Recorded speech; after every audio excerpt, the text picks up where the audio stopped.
இஞ்சி போட்டு வெங்காயம் தக்காளி பூண்டு எல்லாம் போட்டு நல்லா வதக்கி புளிகரைசல் ஊற்றி ஆச்சித்தூள் மஞ்சத்தூள் மல்லித்தூள்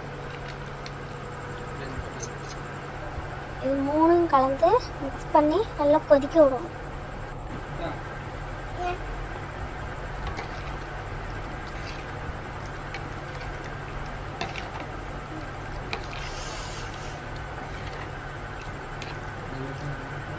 நல்லா சுற்றியும் கிளறி விட்டு நல்லா கொதிக்க விட்டு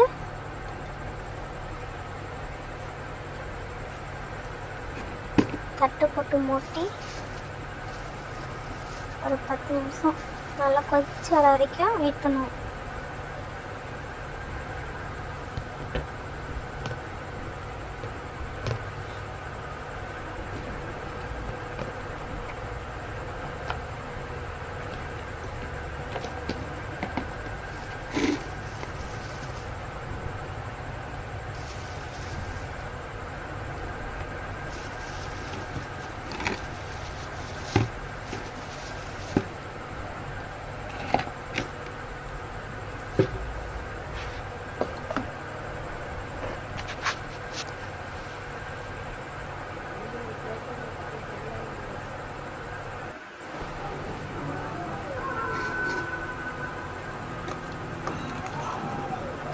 அப்புறம் எண்ணெய் பிரிஞ்சிருந்ததெல்லாம் சுற்றி நல்லா ஓரத்தில் இருக்கிறதெல்லாம் நல்லா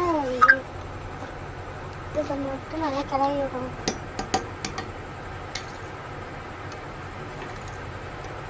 இதை செஞ்சு பார்த்துட்டு வீட்டில் எப்படி இருக்குன்னு பார்த்துட்டு மறக்காமல் கமெண்ட் பாக்ஸில் கமெண்ட் பண்ணுவேன்.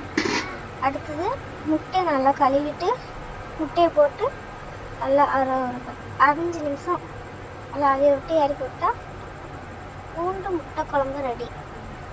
இதை பிடிச்சிருந்தா மறக்காமல் சப்ஸ்கிரைப் பண்ணுங்கள், லைக் பண்ணுங்கள், ஷேர் பண்ணுங்கள். இதை மறக்காமல் வீட்டில் ட்ரை பண்ணி பாருங்கள்.